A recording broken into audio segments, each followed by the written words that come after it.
Hello, lovelies. Welcome to Horror 421, the podcast, with your host, your friendly small-town horror author, Charles Campbell. Sit back, relax, and enjoy the frights in this week's episode.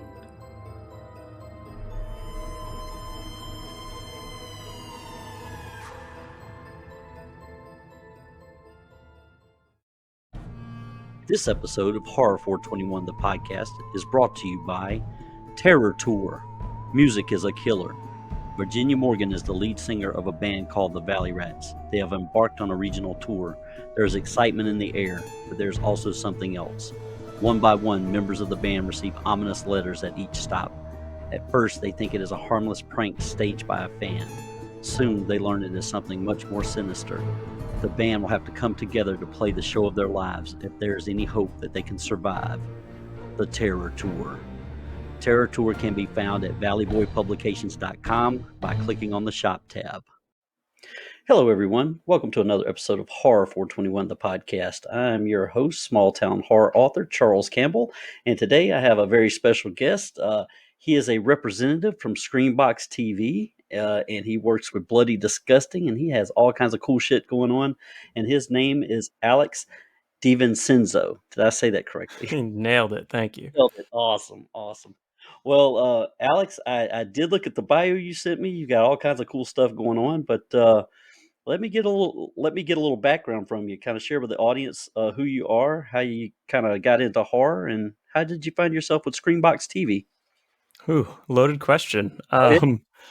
Yes, so I didn't have like the cool older sibling or neighbor or anything like that. I often hear like horror origin stories, renting stuff at the video store and all that when they were probably too young. I didn't get into it till I was a teenager. When actually it was Freddy vs. Jason coming out that I was familiar with the characters individually. Right. They were iconic. It was one of those things, even if you hadn't seen the movies, you knew who they were. So when that movie was coming out, I was 14. And I was interested in seeing it, but I didn't have the time to watch, the combined 17 movies before. So I thought I could get away with just watching Friday the 13th and Nightmare on Elm Street, the originals, and I'll be like, I'll get the gist of it. Obviously, now I realize, there's no Jason in the first one. Exactly. But I saw Freddy vs. Jason, loved it, went back and watched all the other movies, loved them. That led me to Halloween, which is my favorite movie. And yeah, just continue to expand from there. Always seeking out the next good horror movie, which is something I still do to this day. And that kind of eventually led me to Screambox. I've been active in various forms online in the horror community throughout, since I've discovered Freddy vs. Jason. Right. Started on message boards, then writing for other people's sites, starting my own sites. I run a site called BroCar Fan. And then I started freelancing for Bloody Disgusting. And around that same time, Bloody Disgusting's parent company, Cineverse, had acquired Screambox, a horror streaming service. So we're looking for some help with that. So I ended up jumping on board with that. I run their social media. I'm their in-house publicist, and I do some behind-the-scenes curation stuff with that. And it's been awesome. It's a dream come true to be able to write about, talk about, live within these horror movies. Man, that is amazing to me. I have spoken with a friend of Bloody Disgusting. He's worked with you guys, and I think he works with Screambox now. But Tony Wash, had him on a couple of podcasts, and he's an amazing director, and he's doing some things with you guys. So yeah, you guys have a lot of things going on. So what I'd like for you to do is kind of share with the audience a little bit. And I do have the rundown here, and I'm a subscriber to Screambox, so I've seen the It story, and obviously Terrifier 2. Saw that at the theater. Spoke with David Howard Thornton last year on this podcast. So I'm all about the horror scene. So kind of tell me, from your perspective, how did Screambox come to be, and how did they put this awesome streaming service together? Because I think it's amazing. I find myself watching some of the older, more obscure movies you guys have that you just can't find anywhere else. So Screambox actually existed in another form years ago. It was very small, very cheap in terms of subscription, which we still try to maintain. Yeah. But it was different ownership. It was very much just like low and no budget indie stuff. Not that there's anything wrong with that, but I think their methodology was more quantity over quality. Right. And we still retain a little bit of that library. But since coming under the wings of Bloody Disgusting, it's completely been revamped. Everything from the library to the user interface to originals and exclusives, which they didn't have before. And now, yeah, it's just I mean, if anybody who may have ever heard of it before, and hasn't tried it out in the last 2 years, your experience is going to be night and day. Since Bloody Disgusting started powering it, that was a little over a year ago now, maybe closer to 2. We have really just given it our all to make it the destination for horror streaming, a destination, I should say. We know we're not the only horror streamer out there. And I love Shudder. I'm a Shudder subscriber. I've been one since the very beginning. Same. But yeah, as I'm sure you can attest, there's room out there for more than one. We each have little different flavors. There's some overlap, but there's we do a lot of things differently. One of the things that Screambox focuses on, in terms of our originals and exclusives, is the documentary space, the horror documentary space.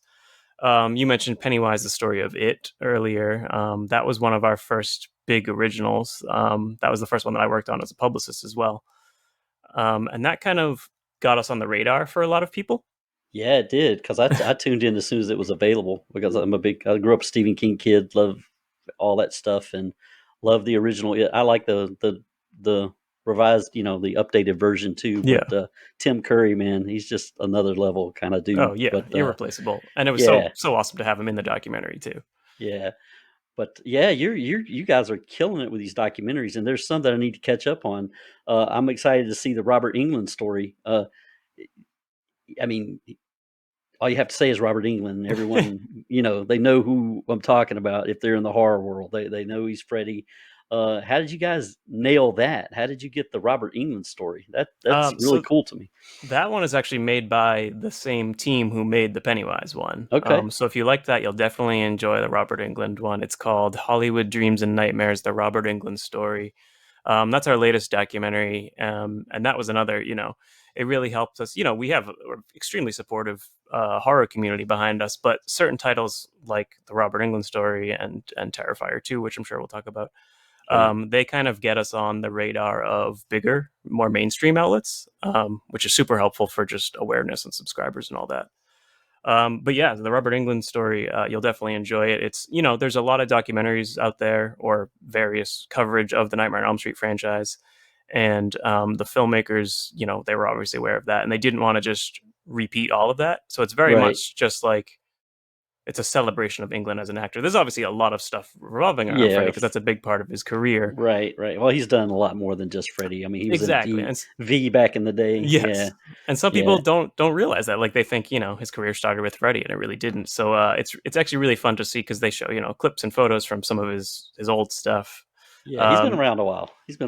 Yeah, and he can, he's a born storyteller for sure. So it's really cool to hear his story in his own words. Plus, I mean, the other interviewees, I mean, it's just, the lineup is insane. Just filled with horror icons. Definitely going to tune into that, because I love documentaries. And I see a lot of media behind you. I'm a physical media kind of guy. I've got a wall of DVDs over here, and the thing I love about DVDs and collecting those are the special features, like the behind the scenes, the documentaries, the inside scoops on all these different films. Same here. I mean, I work for a streamer, but I'm still, buying Blu-rays all the time. Huge fan of an audio commentary. Exactly. I learned a lot about filmmaking. I didn't go to film school, but I learned a lot through special features. Yeah. Well, I listened to Damien's commentary during, Terrifier 2. That's a great one. Very informative. It truly is. And the behind the scenes on the DVD is awesome too. So I'm a big fan of that stuff. Now, you mentioned Terrifier a few years ago. I can't remember what year the first one came out, 2016 maybe. Something like that, yeah. Yeah, I was flipping through Netflix and saw a picture of this demented clown. Didn't know who Art was at the time. Hit play. I said, oh, this might be a fun movie. 90 minutes later, and I'm like, wow, I really dug this. I mean, it was a tight little slasher, and it was a very simple plot, and for those of you who haven't seen Terrifier, this podcast is going to actually air after its theatrical run, but it is back in theater. It is in theaters as of today. Yeah, as of the taping of this podcast. But so I watched that movie and I got excited about it. I thought it was really good, but a movie that I think a lot of the film industry and theaters and things, they kind of took a hit with the pandemic, but I think Terrifier 2 was just the opposite. I think what happened with that film is it drummed up so much buzz and so much anticipation and so many fans getting in a sort of a fever pitch, whereas if it were released when it was scheduled to release, I'm not sure, and maybe it would have, but I'm not sure it would have gotten the same reception that it got because it was released post-pandemic. I was one of those people. I was like, oh man, I can't wait. I mean, when is this thing coming out? When's it coming out? And when David was talking about it, he couldn't share anything about it, and when it finally hit, it fucking exploded, man. So tell me how that, hit Screambox and Bloody Disgusting, and what was the name of the film company? Synergy? Cineverse. Cineverse, I'm sorry. It was previously Cinedime. They recently rebranded as Cineverse. Okay, Cineverse. But yeah, man, talk to me a little bit about that. How that seemed like it kind of hit everyone like a ton of bricks. And interesting. I never thought about that, about when it came out, post pandemic, if that affected it, and I may very well have. That's interesting. But yes, so the first one was a modest cult hit, a lot in part because of the Netflix streaming. Right. I think it's now even more so, but even back then, Netflix didn't have a particularly robust horror section. Yeah, they still don't. Yeah, they still don't. They at least do some originals now, but I don't know. It was just, I mean, I feel like you'd never see a movie like Terrifier on there now. Right. For better or for worse. But yeah, that helped, a lot of people, and then it got people talking. There was like a little bit of buzz online behind it. So then the sequel comes along, does a huge crowdfunder. They're looking for distribution. They, talk to a bunch of outlets. Cineverse seemed to be the right choice for them. I know Damien had two of his goals with this was to reach as many people as possible with it and to not compromise his vision. And those were the two things that we gave him. We gave him a theatrical release, relatively wide theatrical release. Boy, did you. That thing, dude. And I didn't mean to cut you off, but no, you're fine. It was more than a theatrical release for an independent horror film. That was unheard of. Well, not only on that many screens, but also unrated, which really was. I mean, that's something. Not just as someone who's employed by Screambox, but as a horror fan, that excited me. Like that, it just doesn't happen. And it kind of opened the doors for other movies that have done it since, which is really cool. Yeah. So yeah, needless to say, the theatrical run was a way bigger success than anyone expected. We had people fainting, passing out, throwing up, which some people accuse us of like planting that or making those stories up, but like we don't have the marketing budget for that, to be honest. Like that's for the unseasoned, and the novice horror fan, and someone who doesn't particularly go for the gore or anything like that. I could see how some people could get queasy and throw up. I mean, and it became such a phenomenon within this niche circle. That people were going to see it who had never even heard of the first Terrifier just based on the hype, which is it was like Howard Stern was talking about it, and like it was all over. Daytime Jerry O'Connell was talking about it.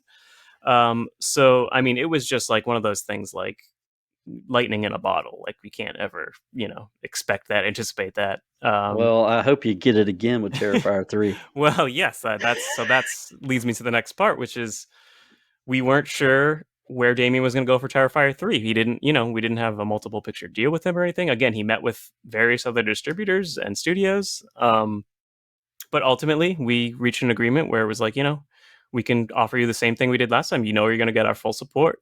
We'll give you a theatrical run, and we can do it unrated. So we're tentatively looking at late 2024 for Terrifier 3, hopefully in theaters across the country.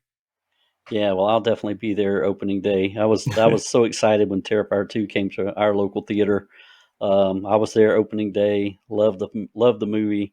I thought he did some really good, cool things with it, and gave you a little bit of the mythos behind it, but not quite. So there's still a lot of questions out there to be answered, which I hope he answers in Terrifier 3. My theories for Terrifier 2 were not even close to correct when I listened to the commentary. So I think he's even said no one's really guessed where he's going. I don't Yeah. know if he really knows where he's going. I'm an author, and I understand. That Joker might not know exactly what he's doing yet. Hey, But he that's part of the probably fun. does. Yeah, it is. It is. Yeah, I mean, I certainly don't know where he's going either. It seems like he knows, but I Yeah. will see. Well, But I no, I hope was, it's going to be again, great. as a fan, I enjoyed the first one, but I think the Terrifier 2 is just head and shoulders better in every regard, really. Production value, plot, direction. Obviously, it's a way bigger budget, so he can Right. got more toys to play with. But yeah, no, just a super impressive filmmaker, really. I mean, it's insane that he not only writes and directs, but also does those special effects. It's Yeah, just, blows my it's mind. crazy. It's crazy. And the practical effects. I love practical effects in horror movies. CGI has its place here and there, but in my mind, it shouldn't be the end all be all when you're doing special effects in a movie, because they can come off looking. For me, I know you've seen a crap ton of horror movies just like me, and sometimes crappy CGI just takes me right out of it. And I'm Oh like, yeah, 100%. I mean, it yeah, should really be used to augment, right, stuff you can't do physically. And I understand, budget and time factors into that. But again, if Damien Leone can make the Terrifier 2 on his budget with that schedule, I mean, what's the studio's excuse? exactly. I love it, loved it. Well, I'm a big Evil Dead fan too, and I love the Yeah, there newest you Evil go. Dead Rise that came out. I thought it was a great film, and what they did with it was really good from my point of view. But Yeah, I I don't know. agree. I liked it a lot. All right, well, let's talk about you a little bit, man. I mean, we'll come back to Screambox, but tell me about Broke Horror Fan. You run Broke Horror Fan. I went and checked that website out. You do a lot of VHS distribution. So I Yes. want you to tell me about that and the history behind Broke Horror Fan. And I'm going to put links to everything we talk about in the notes below, so people can just click and find this stuff. But yeah, tell us about Broke Horror Fan. Yeah, so I've been contributing to various horror sites over the years. I wrote for Hour in the Head for a little while. I contributed to Dread Central, among others. And I eventually got to a point where it was like, if they paid, it was very little, which is, understandable. But I was like, if I'm going to do this, I'm going to put so much time and effort into it. I just want to, do it by my own, Right. what I want to do when I want to do it kind of thing, not have to answer to other people. Um, but I didn't want to be trapped in the news cycle, which is like, reporting on every trailer, every still, every poster, every casting announcement. It gets a little tedious Yeah. on the back end of having to write up all this stuff. So I wanted to find a niche that interested me, and that is collectibles and physical media. So that's why it's called BroCar Fan. It will make you one if you're not already. Um, I started it 9 years ago, I believe. Oh wow. Just like a little blog, and it's grown, exponentially over time. I for people who aren't familiar with it, brocarfan.com. It highlights horror movie merchandise. T-shirts, records, Blu-rays, toys, posters, prints, anything that has horror movie characters on it or in it. I'll probably write about it. Um, Nice. so yeah, it grew like a decent sized following, particularly on Twitter. And then 5 years ago, almost exactly, this past week was our 5th anniversary. My good friend James, who runs a company called Witter Entertainment, and I teamed up to launch this VHS line, which is modern horror movies on officially licensed, fully functional, limited edition VHS tape. Oh man, that is awesome. Yeah. That is Um, fucking awesome. our first release was Victor Crowley, the first fourth movie in the Hatchet franchise, which was really cool. And it was definitely a learning curve at the beginning on that first one.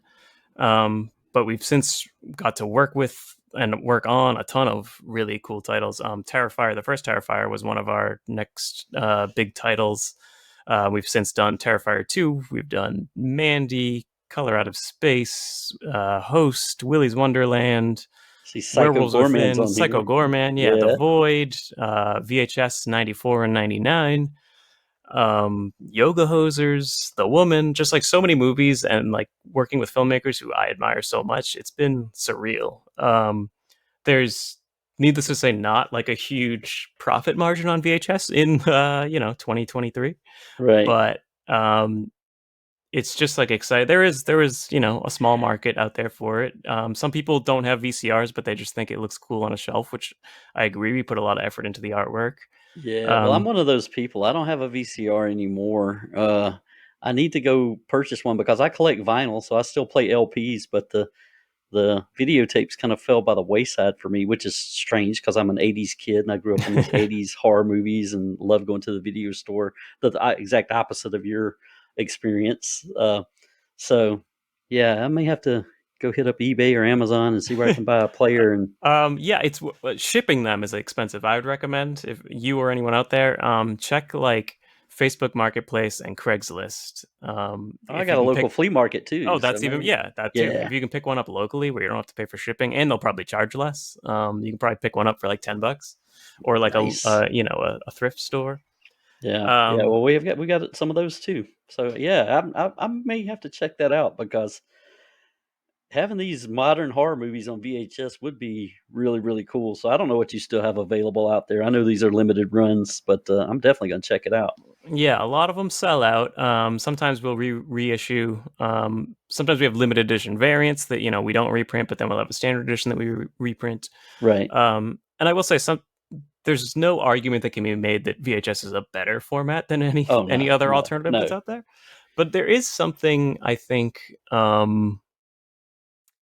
I don't know what the word would be. Something about the tactile nature of it, the ritual of putting it in Yeah, the player it's and sitting down, and even like plus. the grain and the static. All of our tapes are also cropped to 4:3, full screen. So Nice. it really is kind of the nostalgic. You get that glow, the hum, the hiss, the fuzz, and it honestly I wouldn't say it makes them play better, but it's almost like a different experience, particularly like the first Terrifier, because it's that same kind of like low budget 80s style slasher that you would pick up at a mom and pop Ah, shop. yeah, man. I It love plays that. very interesting on VHS. I love that shit because I had Justin Seaman, the guy, the director of the Barn, on here a Yes, few weeks yes. ago.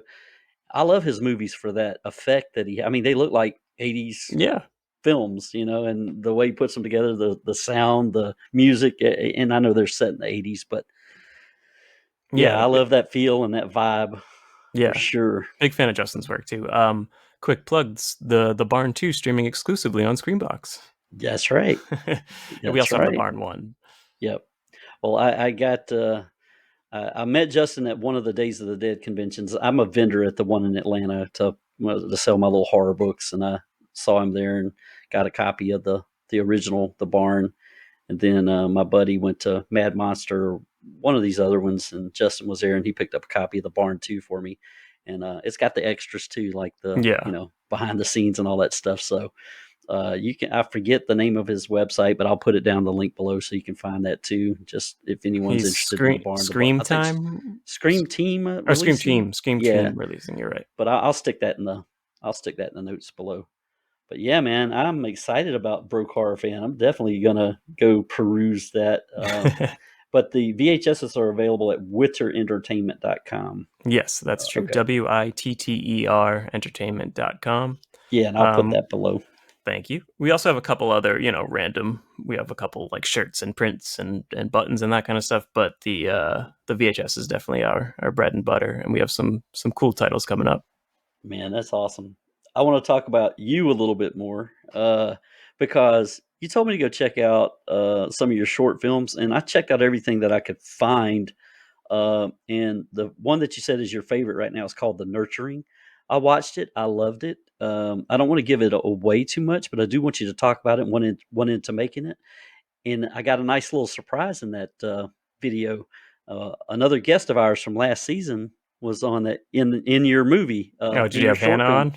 I had Hannah on last year, so uh, I love that. That was an unexpected surprise. So if you want to talk about the nurturing a little bit, while that may be your favorite right now, out of the ones I watched, I have another favorite. We'll talk about Oh, that in a yeah, second. I want to hear about that. Um, yeah, so the nurturing, I've made probably like, oh god, I should know, but I don't. Maybe 10 shorts over the last probably about 10 years as well. Um, and it's been, or maybe less than that, but not important. But I've made about 10 shorts. The nurturing is one of my more recent ones. It's early. My earlier stuff is more horror comedy, just because that's not necessarily easier, but yeah, I guess I'd say easier to do as an inexperienced filmmaker. It's easier to be funny than to be scary, I think, without resources. Um, but my viewing habits tend to lean more towards straight horror. I mean, I love a good horror comedy as much as the next guy, but Right. the nurturing was my most successful attempt, I guess I'd say, to go straight horror and do something scary. And it's about a guy like a 20 something who injures his leg and his girlfriend is out of town, so he has to stay with his mom to take care of him, and she goes like right back into mom mode. Yeah. He's in his childhood bedroom. She's like doting on him. And while he's in there, the monster under his bed from that haunted him in childhood seems to return. I won't say more than that, but you can watch it on YouTube. If you just look up the nurturing horror short, you'll come across I'm it. Or gonna if put you links to onto thank you, that thank you. channel, so they'll be able Um, to grab all those. yeah, if you have 7 minutes to kill, that's my personal favorite. But let me hear. Let me tell you about Hannah. She was like a friend of a friend. Actually, one of the first movies you put out on tape is this movie called Dead by Midnight, which is a little known but underrated horror anthology. And she's in that. And I became friendly with the director because we worked together on the tape, and we had mutual friends. So I was looking for somebody to play this role of the girlfriend who only appears in the short, only appears on a Skype call or on a Right. FaceTime call. So it didn't have to be a local. I'm in Massachusetts where we shot the short, um, but I kind of wanted like almost like a cameo of sorts for the Right. girlfriend.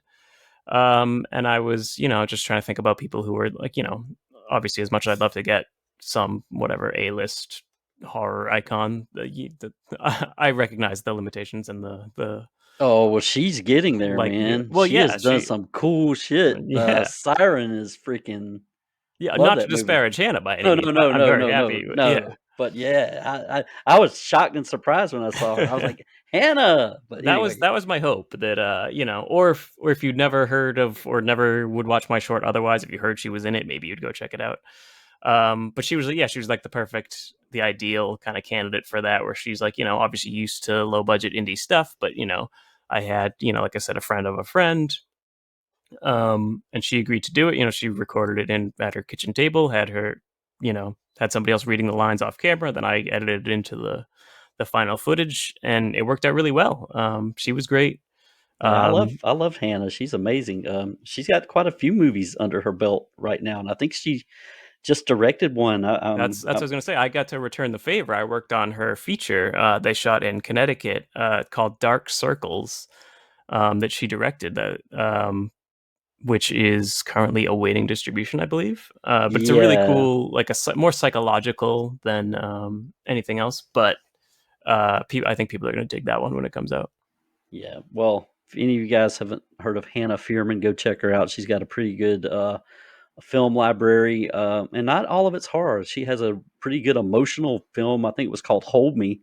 I watched that, and she's great all around. So Yeah, she's very talented. Oh, I should say, 'cause I didn't allow, but the reason I knew her at first, and probably most people listening to this, she's the girl who says "I like you" in the original Siren. VHS. Oh yeah, yeah, Well, VH, yes, yeah, then they the made it short that into a she was in, feature. yeah. Yes, yes.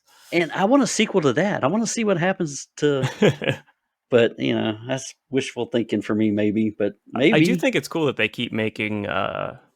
I shouldn't say keep making, but they have made a few features based on the shorts in VHS. Because then they yeah. did Kids versus Aliens recently, which I thought was fun. Um, yeah, that's a cool franchise, and we've got to release a couple of those on tape as well. So Well, I know it's called Siren, but when I first saw the creature, it looked like a cross between the Jeepers Creepers guy and the creature in Splice. So I Yes, thought those two Splice got was the first together. thing I thought of as well. Yeah, I could Yeah, definitely see yeah. that. So I thought those That's two an got underrated together. one. Yeah, I love Splice. But so I'll tell you, I watched how many did I watch? I watched like 5 of them. I watched Root of All Evil. I watched the Nurturing. Watched the Misplaced and Trouser Snake. And I'm going to tell you, I laughed my ass off during Trouser Snake. And I think it's my favorite just because I couldn't keep from laughing. It was Hey, I'll take it. yeah, no, well, it was good too, but it was set up like, and you can correct anything that I misstate, but felt like a almost like a 1950s sitcom or something like that. Yeah, But it's very much kind of a send up to like the '50s monster movies, like the B horror sci-fi mashups. yeah, well, why don't you tell the audience a little bit about that one? And I want you to see all of them. They were all great. Root of All Evil was excellent too, but Trouser Snake just I don't know, man, that had me rolling. Well, thank you, first of all. Yeah, quick backstory that's maybe semi interesting, hopefully. My first short is called The Horrors of Autocorrect. It's not on YouTube, but for a kind of a good reason. It got picked up for distribution by Crypt TV in their early days. Now Crypt TV is a little bit more well known. They were like co-founded by Eli Roth, and they've had a bunch of shorts go viral. I think they've made a few features. They actually, believe they just produced that new Shudder movie, The Angry Black Girl and Her Monster. So they're making waves. But so they picked up my first short for distribution, which was incredible to me. But you can only find it on Facebook right now, which is annoying to me because it's not as high quality. But if you look up The Horrors of Autocorrect, your first result will probably be the Crypt TV Facebook, where it's embeddable. All right, I'll check it Um, out. so, and now it's a horror comedy. It's very much a kind of homage to the opening of Scream, but instead of a phone call, the killer's texting her, and there's all these autocorrects, hijinks ensue. And that's the Nurturing's my favorite. I'm end result of what I've made, but I think my favorite script is still The Horrors of Autocorrect. Just I'm very proud of like the jokes in that, as Well, it's goofy as never they are. duck. It's never duck. Oh no. Well, I mean, spoiler it, but that's the big gag at the end. But wait, it's good. I promise. Oh, I haven't seen it yet. I just know it's never duck. I think you'll get a kick out of that one. I'll check it out. But so I made that short. It was like my first thing. Just like I had worked on a bunch of other local indie stuff and kind of amassed a group of friends to help me make this. I work on their stuff, they work on mine. And when that was done, I wanted to make my next thing, and I didn't know what to do. Ended up having this idea for Trouser Snake, which I wrote with my friend James, who I do the VHS stuff with, as a matter of fact. And I wasn't sure if I was going to make it. I was like, do I want to do another like goofy comedy thing? Because again, I like horror comedy, but it's not what I want to do all the Right. time. I was like, should I do something like serious first? You don't want to be the horror comedy guy. Yeah, Oh, yeah. yeah, I got you. But I mentioned it to my friend Jordan Pacheco, who's a accomplished filmmaker in his own right, but he's also a special effects artist. And I was like, hey, if I end up doing this, could you make here's what I need this Trouser Snake to do? And he's like 2 days later, he texted me a picture of like the mold of this. I was like, okay, well, I guess this is my next short. Oh my So then we God. made it. We're kind of dancing around the point here, but Trouser Snake is, as you might guess from the title, a monster penis. Yeah, and like I said, it's a send up to like 50s B movies. It's about a couple, they go necking at Lover's Lane, and when the man starts to get aroused, the Trouser Snake comes out and attacks. Yeah, Um, and he's resisting at first though. He's resisting. yes, He's yes, trying to but keep him at bay, but but you can't always resist, he can only Sometimes the keep it at Trouser bay Snake for just he can only keep it at bay for so long. exactly. So yeah, I mean that was again just like definitely some of the most fun I've had making a movie. Just like dragging along a giant fake penis on like fishing wire as we're running through a field. And, See, I'm it's laughing thinking about it because I watched it not that long ago. Oh my God. Now, the other one that seemed straight up horror to me, and I really enjoyed, was The Misplaced. And I'm an older guy. I'm 54 years old, so I'm always misplacing things like my phone and all that stuff. So I like the setup, and it wasn't very long. It was just a few minutes, and the end, the delivery at the end, it all paid off for me. So I kind of want to talk about your little shorts here, maybe in segments. So we've Yeah, talked about a couple already, but tell me about the misplaced. What gave you that idea, and maybe share with the audience, its concept. yeah, of course. Backtracking a little bit to your point about length, I am of the mind that short films should be 10 minutes or less, ideally 5 minutes or less, but Mm, I've made a few that are longer than that. It's just one of those things that certain stories, that need to be told, certainly may not fit in that length. You might right, right, right. there's shorts that are 40 minutes that are great.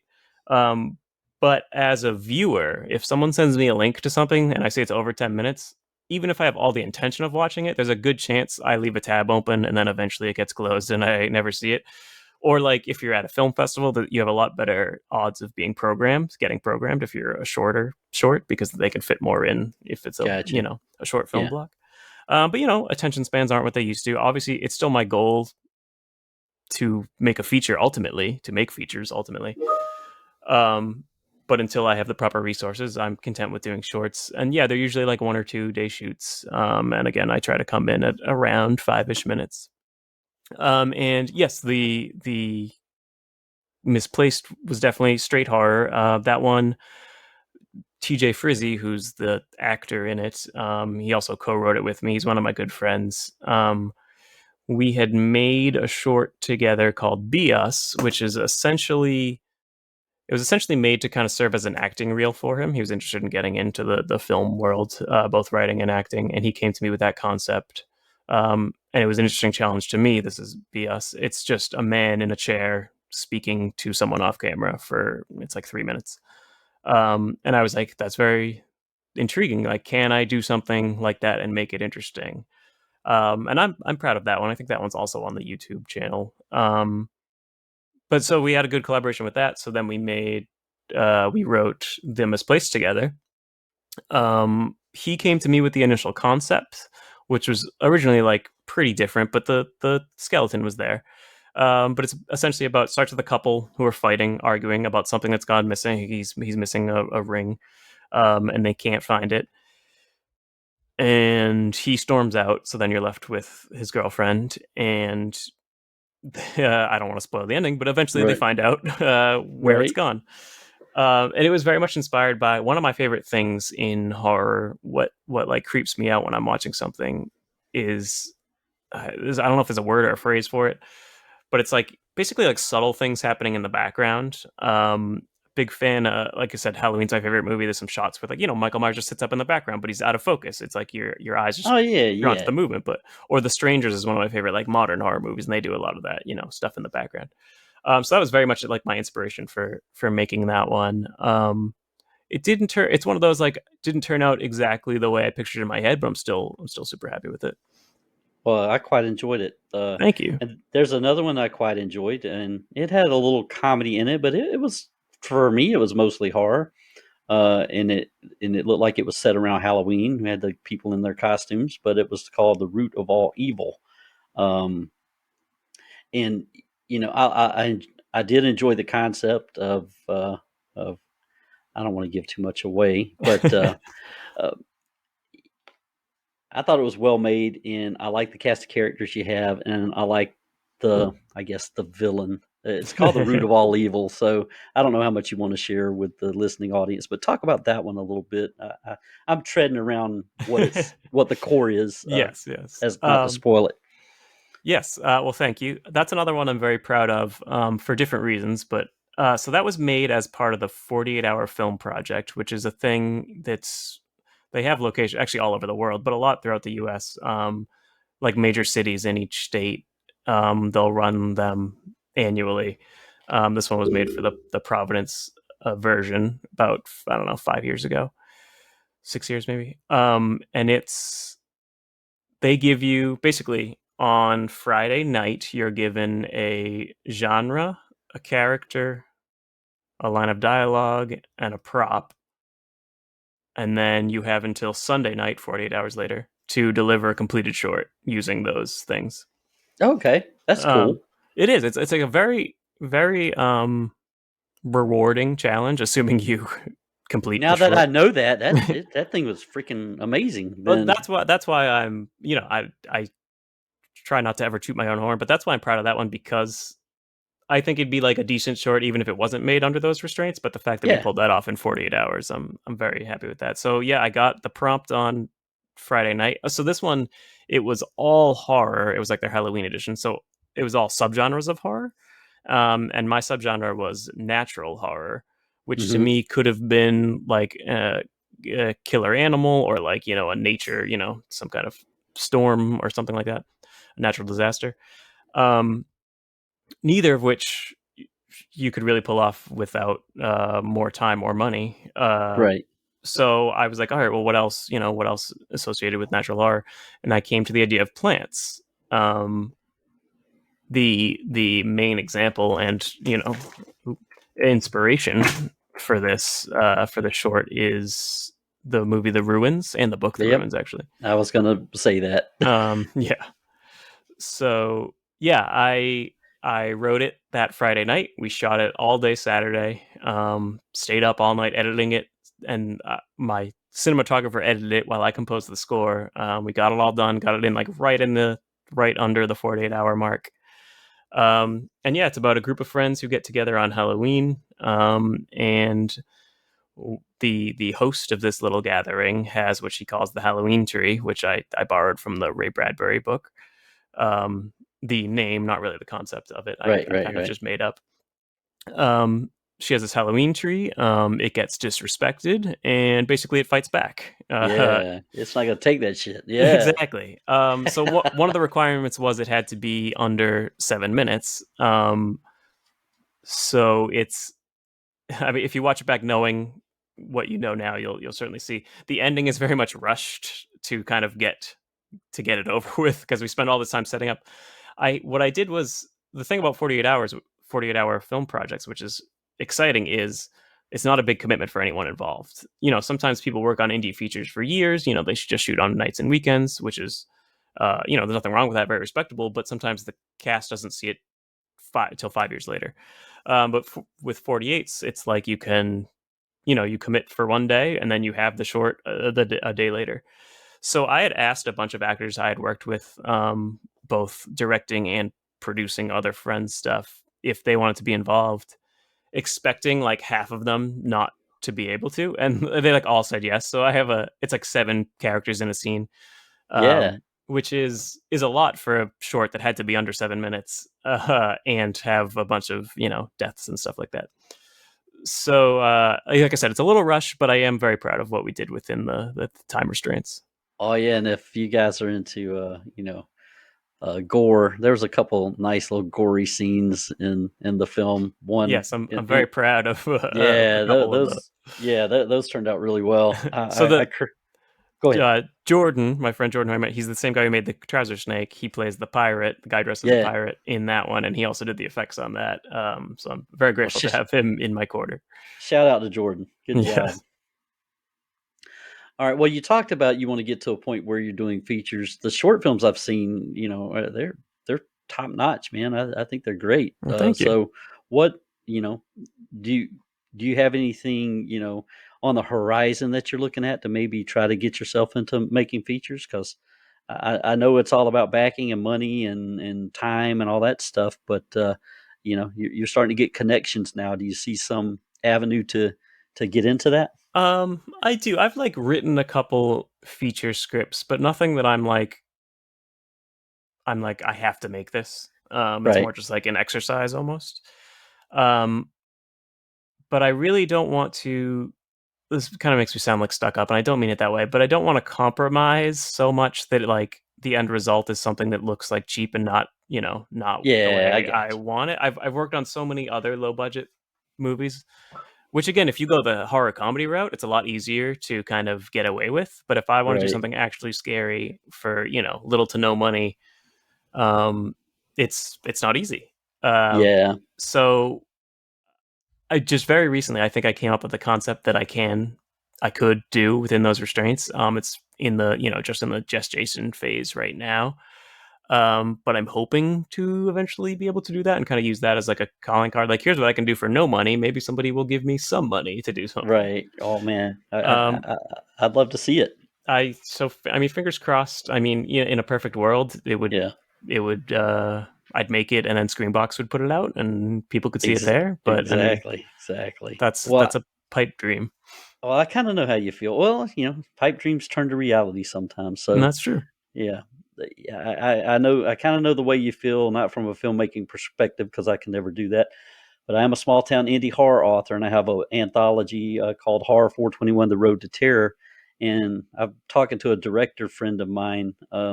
We're gonna try to do something with it maybe next year and actually put an anthology film together. There's 8 stories in this book, but we're looking at maybe 3 or 4 of them. Mm-hmm. But I'm like you. I know it's low budget, but I want it to look the way I want it to look. Well, that's the thing. It's also the other end of that is if you're making a movie for whatever $10,000, $20,000, you're probably not going to get very good distribution. Now, Right. there's exceptions to that rule for sure.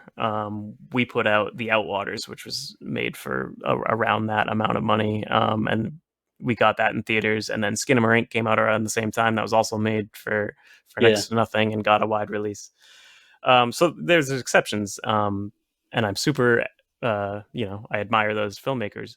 But the vast majority, I mean, it's if you ever go through any streaming service, particularly like the Tubi or like the Amazon Primes of the world, it's just there's an influx of stuff that was made for next to nothing, and almost no one clicks play on. That's not to say it's not a great movie; it could be, but without anyone promoting it other than the people involved, it's hard. It's hard to get eyes on it. And I would just hate to, it's one thing to spend, whatever. A few $100s in a weekend with friends to make a short versus something that you spend whatever a year of your life on, and then no one watches. I don't know. I would be crushed. So I don't know. I'm waiting till I have all the pieces fall into place. I guess I'm gonna make it happen eventually, but I'm trying not to rush it. Well, I completely understand that, and I'm hoping everything works out in a perfect world where you can get a nice feature length film up there, because I see what you put out, man, and it's good stuff. So I'd like to see you expand on that for sure. Thank you. And you as well with the anthology film. That'd be cool. Yeah. Well, and I'll shout out to Henrik Kuto. Henrik Kuto, he is an independent filmmaker, and he helps a lot of folks in the independent space. He hosts a weekly podcast called Weekly Spooky, where he features authors from all over the United States and their short stories. I've been fortunate enough to have 8 or 10 on there. So shout out to Henrik, and you can go check out some of his stuff if you like. I will. He's at henflix.com, and he's got a lot of stuff on Amazon and Tubi that you can check out. But anyway, I digress. That's enough of your commercial, Henrik. I didn't mean to insult him for having stuff on Tubi and Amazon. Oh, no. He's got he gets it, man. And but I've been a big supporter of Henrik and vice versa for a while. So he does he's directed a bunch of independent films and produced a bunch of them. He's got a pretty big library, from westerns to comedies to horror films. So no, that's cool. I'll definitely check some of that out. Yeah, he's a pretty cool dude too, on top of everything else. All right, well, we're coming to close to the end of the podcast, but I do want to ask you a couple more things. So, have you been doing the convention circuit at all? Have you been going to any of the the horror conventions? I attend a lot as press or just as a guest. Okay. I mean, not a guest, a patron, I should say. Right. Again, that's like a goal, is to someday, be a guest at a convention, have a table. But yeah, I mean, I attend them all the time. I write about them on Bloody Disgusting, or I just, I go as a paying fan. We vended a couple events with the VHS tapes. There's a big event at the Mahoning Drive-In in Pennsylvania called VHS Fest, which was actually just a couple weeks ago. Oh, cool. It's Friday and Saturday nights. They show 3 movies. They project VHS tapes onto the giant drive-in screen, which is obviously not the ideal right. way to view them, but it's fun to see it like, at a drive-in with a bunch of like-minded people. So we had a table there and sold a bunch of tapes, so that was cool. It's just fun to like, the horror community is very, it's big and supportive and vibrant, but it's almost entirely online. So any opportunity to kind of spread that in person, I'm not exactly a people person in general, but if I can talk horror movies with somebody in person, I'll take that opportunity. Yeah, well, I know Tony has been going around and like Days of the Dead in Atlanta this past year. He was there, Yeah, and he mans the Screambox booth. yeah, he was set up there with the Screambox stuff, and that's how I met Tony a few years ago at Days of the Dead in Atlanta, and I picked up a copy of The Rake and I brought it home and watched it, and I was like, oh, this is fucking great, and so I got in touch with him and kind of been going back and forth. We've been talking about a book project together, so he's giving me a Oh, book that's idea. exciting. Yeah. So we'll get that off the ground after I finish my latest book. It's called The Piano Witch, the one that I'm writing. Oh, that's a cool title. I'm Yeah, already well, sold. it's got a cool cover too. Go to valleywoodpublications.com. You can check it out. Pre-orders are up for Halloween, by the way. Oh, Anyone perfect. listening? Uh, I'm going to match that cheap plug with another cheap plug. okay, You mentioned Tony's movie The Rake. That's streaming on Screambox. So that's right. Right. All right, Alex. Well, what I want to do, and I know you've talked a lot so far, but I kind of want to be quiet again and let you plug anything you want to plug, direct people anywhere you want to direct them, with the caveat that I'm going to include all of those links down below. So you don't have to spell out every single link. Just make sure that I get them and I'll put them in the notes below. But you've been great, man. I'm glad to have you on the show. So like I said, I'm going to shut up and let you talk and tell everyone where we can find you and Screenbox and all the stuff we talked about. Cool. Thank you. First of all, thank you for taking this time to talk to me and giving me a chance to plug everything. Let's see if I can get it all. Um, Me personally, if you're interested in hearing more of my dumb takes on horror movies, you can find me on Twitter, Alex's Legend. I also have BroCar Fan on Twitter, and I run the Screambox Twitter, which is Screambox TV. If you are interested in hearing what we're about, tweet at me on there. Or if you're already a member and need some recommendations, tell me some of your favorite movies, and I'll give you, personalized recommendations. Basically, anything that comes from that account is straight from me. Instagram, I'm on BroCar Fan. I kind of use that as my personal one. And Screambox TV also on there. Same thing. I man that one. If you're interested in seeing these shorts, Lockbridge Productions on YouTube. Like I said, if you Google Horrors of Autocorrect, you can watch that one there. BroCarFan.com. Bookmark it. Check it out whenever you're bored or to have money burning a hole in your pocket, and I'll make sure you spend it on something cool. WitterEntertainment.com, where to get our VHS tapes. I think that's it. My most recent short, my most recent completed short is called Reverberance. It played the festival circuit and should be online very soon. Then my most recent shot short is called Pocket Money. It's not exactly horror, but it kind of has dark undertones. That one's in post-production, working on sound design now. That one will hopefully start playing places either late this year or early next year. And yeah, hopefully next time you hear from me, I have a feature of some kind, whether it's a script or something, because that's where I'm headed. Beyond that, you can subscribe to Screambox, $5 a month, screambox.com. We're also on a bunch of platforms where you can find us. We have a bunch of cool exclusives and originals. And I will back that up. I do have a Screenbox subscription through Amazon Prime. I did have a standalone Screenbox subscription, but when I got it, I think the interface was still a little in development, maybe a little Yes, clunkier. But we did. now it's really super streamlined. So Yes, we there's did no, launch a new, much more user-friendly interface. yeah. I will say you can can subscribe through Prime, obviously, but if you subscribe through Screenbox standalone, you get access to our live TV channels. One of which is Screenbox TV, which has like the Bloody Bites that Tony curates, and just like a live stream of horror movies 24/7. And then we also have like partner channels. We have a Shout Factory channel. There's a Mystery Science Theater channel. So yeah, a bunch of cool stuff. I'm Well, very it sounds proud. like I may need to go back to my standalone subscription then. I switched it over to Prime just because of the interface at the time. Yeah, I would Because say give it a shot if you can. You'll also get the new titles usually launch a little earlier on Screambox Prime as opposed to the third party I got you. app. So yeah, anybody listening out there, $5 a month, or if you subscribe for a year, right now it's like super cheap. I think it's like under $30 for a full year. So Get out of here! Seriously? yeah. Fuck. Yeah, I'm gonna have to go adjust my subscription and get the standalone subscription again. But I do subscribe, and I subscribe through Prime. And Screenbox has a bunch of original stuff out there, like you said earlier.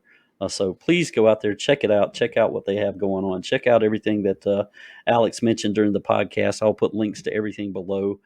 I am Charles Campbell, your small town horror author. You can find me at valleyboypublications.com. My social media links are on the website, so you can find me really quickly there. We also have a backstage. I host too many podcasts. We also have a Horror 421 podcast Facebook page, so you can find me there as well. If you're in the horror medium and are interested in coming on the show, you can message me through Facebook or Instagram, and I will reply to you very, very quickly. I monitor those accounts all the time, so you can reach out to me that way, and we'd love to have you on if you want to talk horror and tell us what you do in that realm. But anyway, thank you again, Alex, for being on the program this week. I enjoyed pleasure. talking to you. Wish nothing but the best for you, and everyone go subscribe to Screenbox today. Thank you very much. Amen to that. Thank you. Bye-bye. Bye.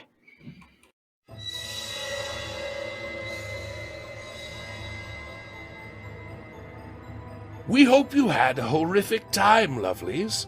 Thank you for tuning in to Horror 421, the podcast. Be sure to like us on YouTube and subscribe wherever you get your podcasts.